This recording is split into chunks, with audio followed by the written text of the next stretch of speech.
Sarah Boone's new lawyer, James Owens, recently spoke out with Vinny on Court TV, and I was pretty surprised at some of the things he had to say, and we're going to talk about the highlights of it in today's video.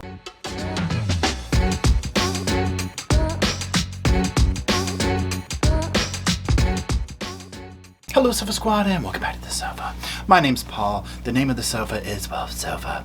If you're new here, what we're going to be doing today is we're going to be doing a typical format that we do here on this channel. That's going to be reviewing some headlines, if you will, and specifically in the case of Sarah Boone.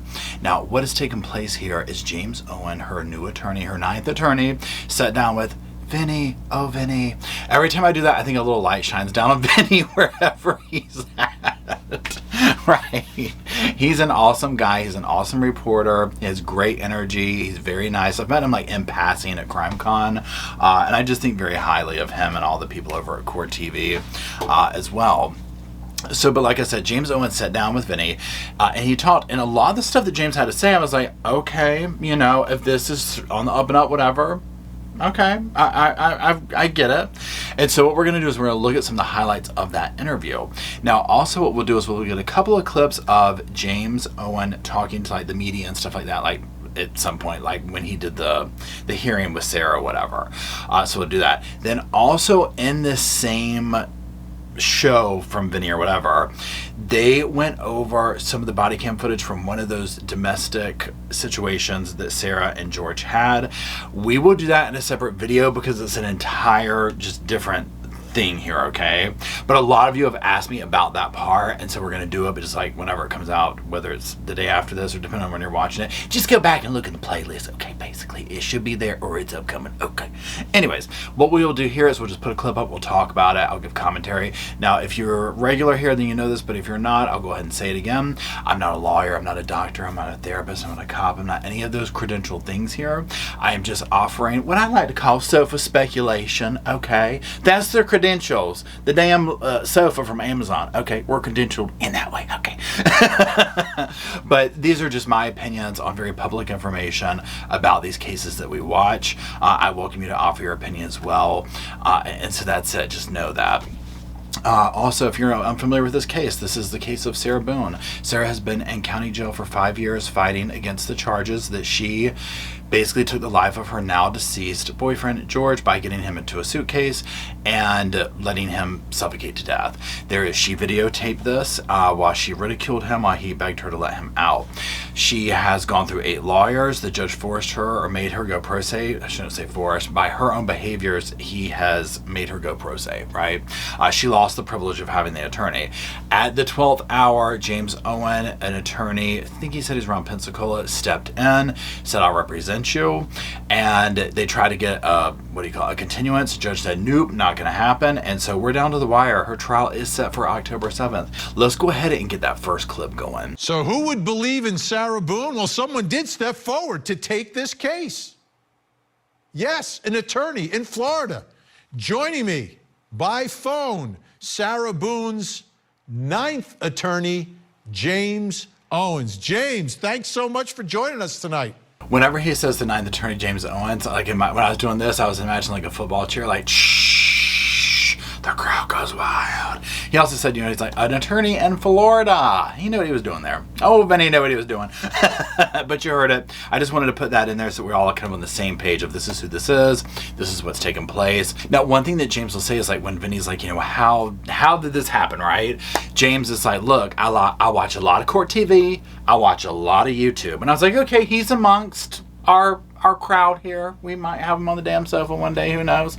But he said, of course he's been watching the case. He's watched all the lawyers come and go and all this type of stuff. And he watched the judge's decision to, do pro se and whatnot. So let's go ahead and get in that first clip and see what he has to say.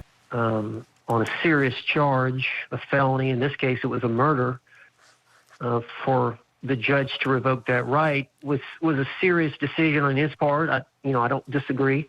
I respect the court's decision, but that left her facing a murder charge without a lawyer, which is unheard of, I think. Yeah, you can say that again, James.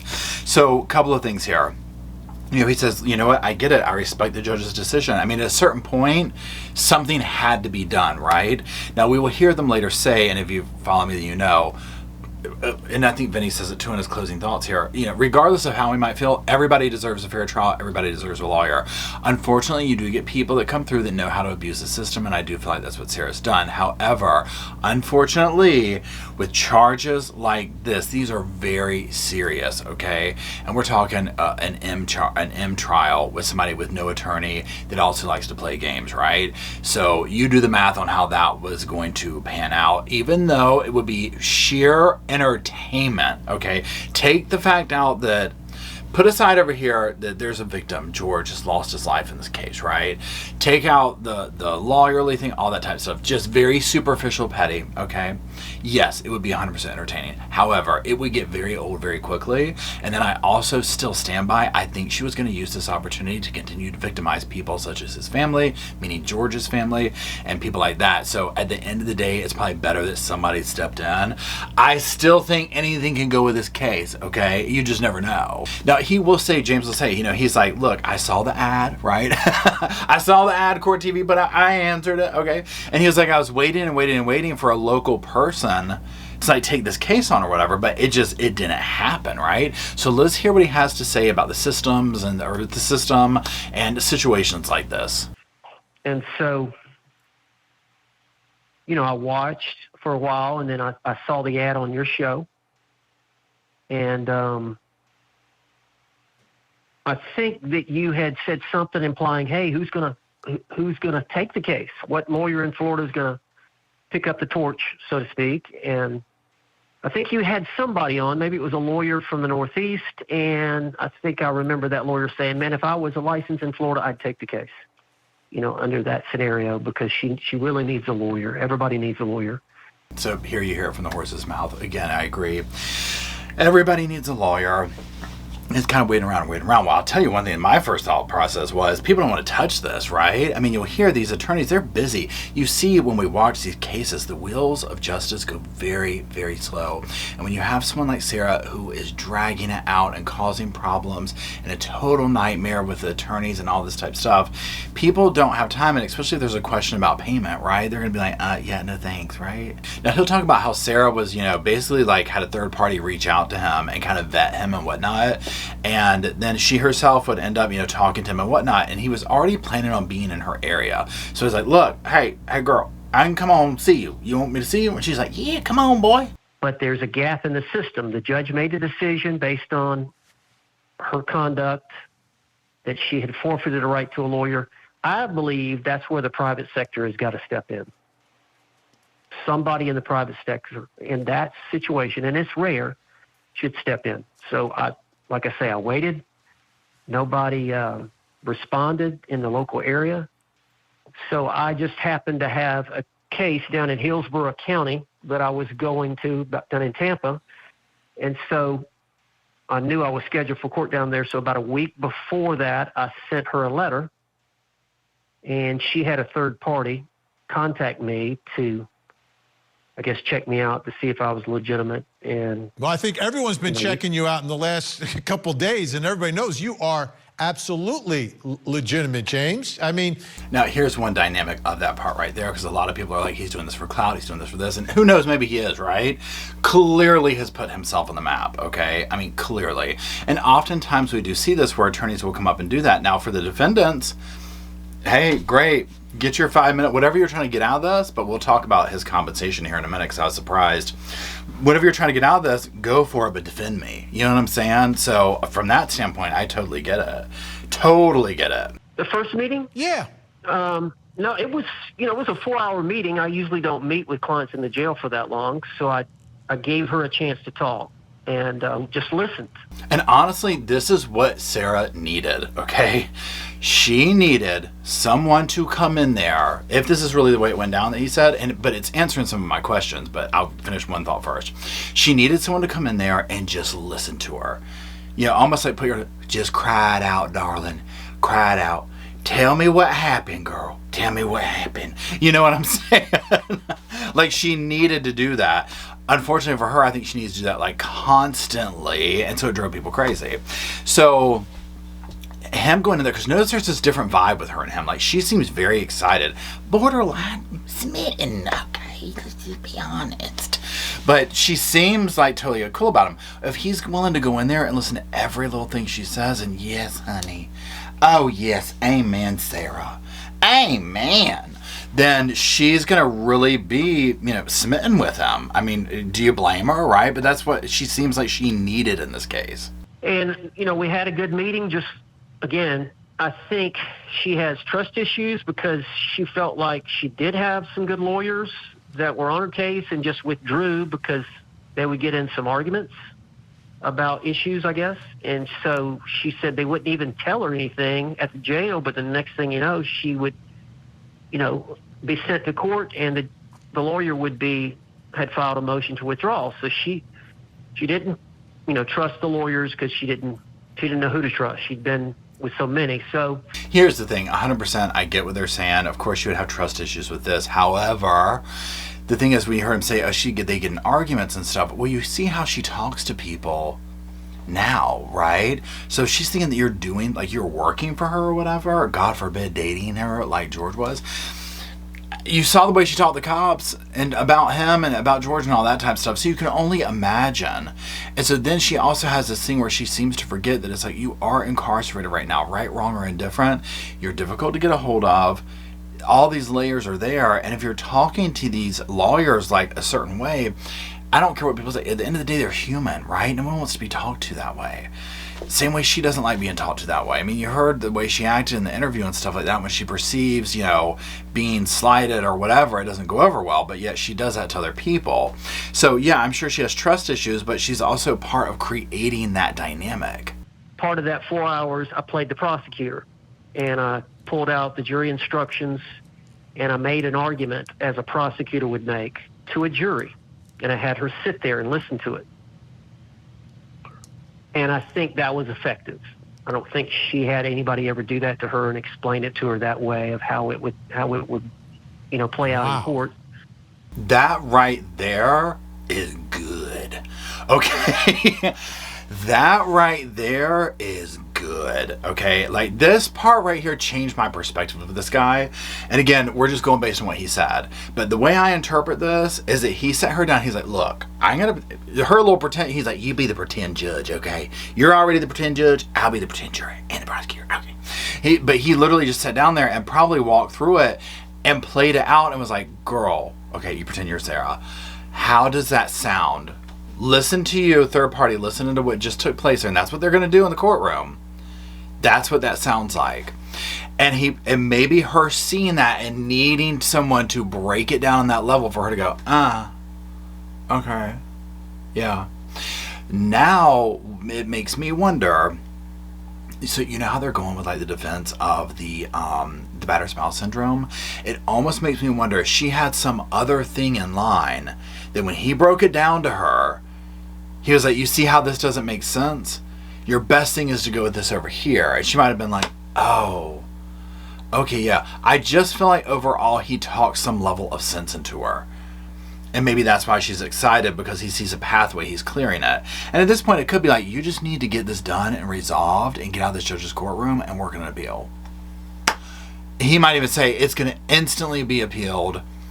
You just need to get this done with a conviction, whatever it's going to be, and be done with it. And so she signed that, and I did, for a couple of days, talk to the prosecutor. I was trying to resolve it. Right. And I felt like the judge is fixing to have a trial, a 3-week trial with a pro se defendant. Prosecutor's fixing to have a trial with a 3-week trial with a pro se defendant. It was not going to be fair. And I felt like they might be in a posture to try to negotiate something that would be doable. So that was my first intent, was not to handle the case, not to try the case. If we got something worked out, then I would file a notice of appearance, and we'd set it for a court date to resolve it. Very interesting. So we hear from here, as we just saw, yes, plea deals were talked about. No, they didn't come to anything, right? So that either tells me that the state was like, or the state was like, yeah, 25 years. And she's like, I'm not doing that. Like something along those lines, right? Because at this point, they put so much time into it. Oh, they're going to get their money's worth. Okay, that's what happens. When you F around and find out, they're going to get their money's worth. And they're about to get their money's worth out of her.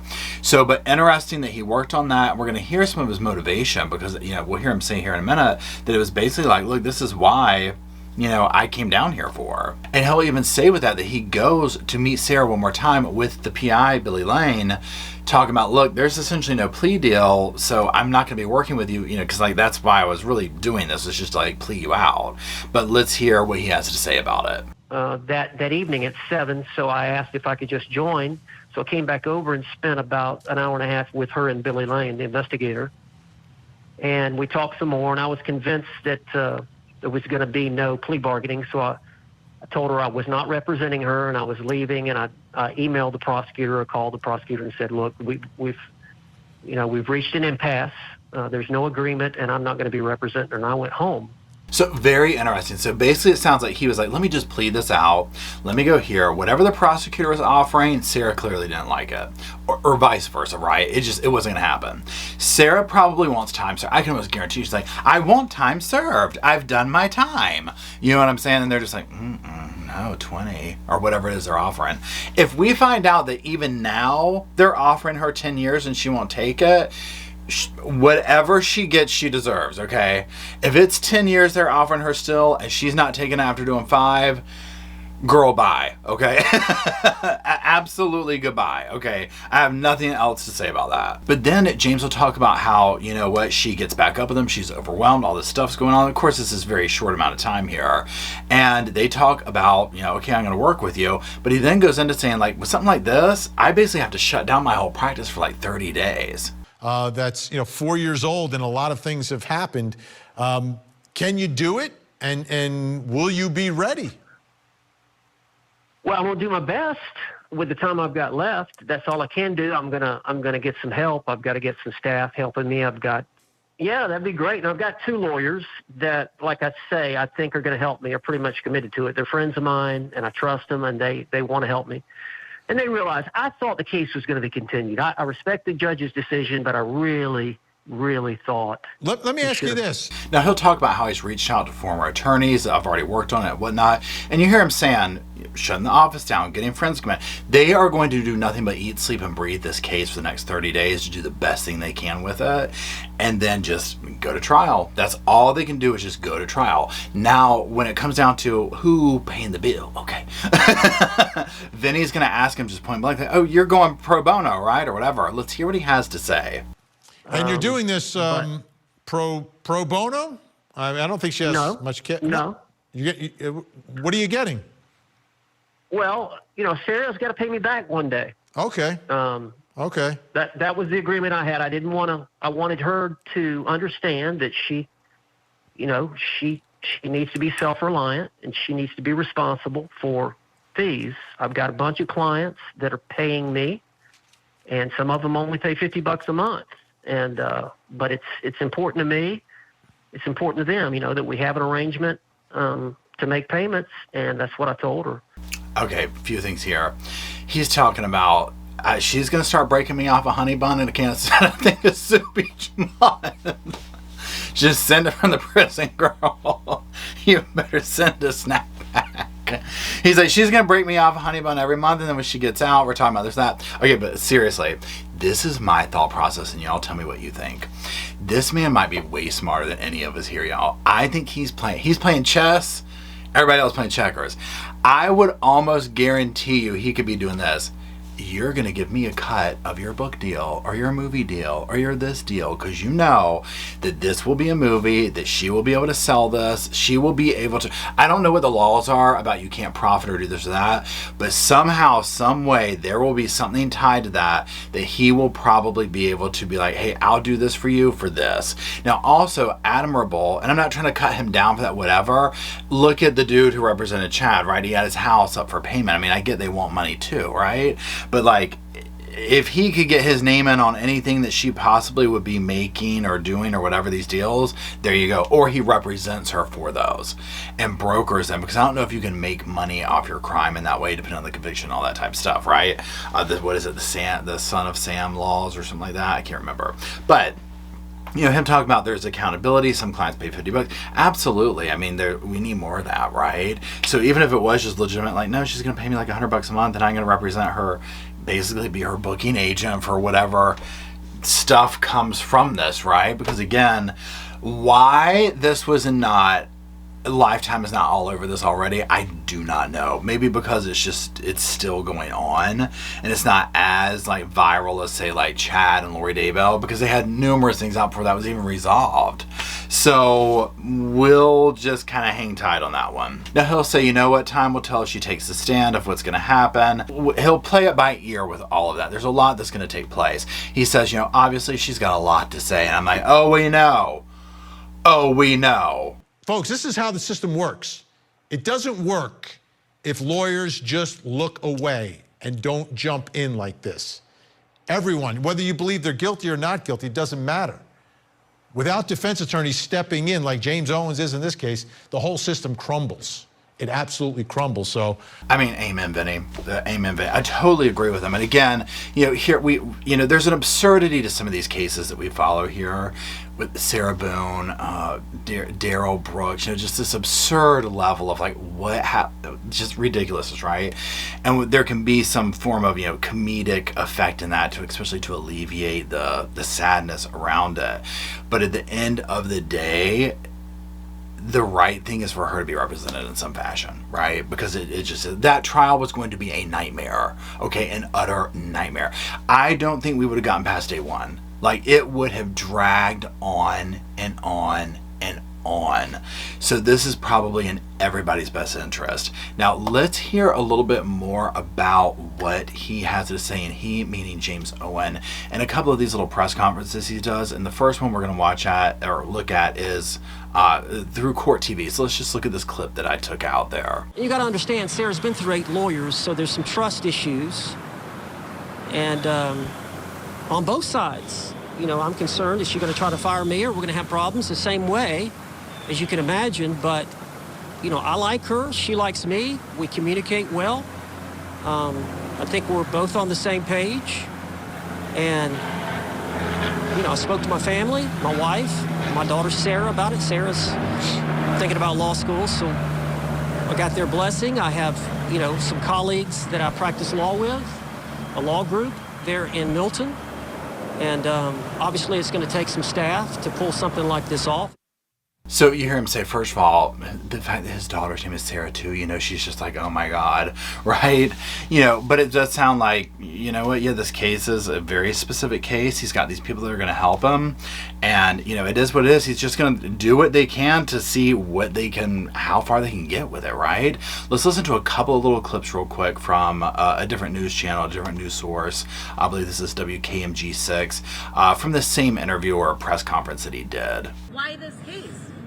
Sarah Boone needed a lawyer. I mean, I can't imagine our system. The case is an aberration. Sarah's been sitting in jail for a while. She's looking for her day in court, and we all want justice to be served. You know, I'm a criminal defense lawyer. I've been doing it a long time. The state has the burden of proof. They have to prove their case. I know there's some strong evidence in the case. Yeah, you can say that again. So those are the clips I wanted to go over for this video. You know, I commend the man for stepping up. You know, whether he's getting something personal out of it, whatever. Again, I do agree. At the end of the day, this is going to be the best thing for this case and for justice, because it was literally going to turn into a nightmare, right? You saw how long the Daryl Brooks thing went on and what he did to the victims and all that kind of stuff. And again, I don't think this would have ended any different way. I'll be very curious if we ever find out like how he's going to really get paid. I'll be curious to know if he has like, if he's playing the long game, which, hey, do what you got to do, boo. You know what I'm saying? But I was very impressed with his answers. The biggest thing from here that I got that I was like, wow, was that part about him basically doing a reenactment of like, okay, Sarah, you sit there. This is how this is going to play out in the courtroom. You tell me what this thinks, okay? Because I think he might have actually gotten through to her, but time will tell, because like you said, she might fire me too.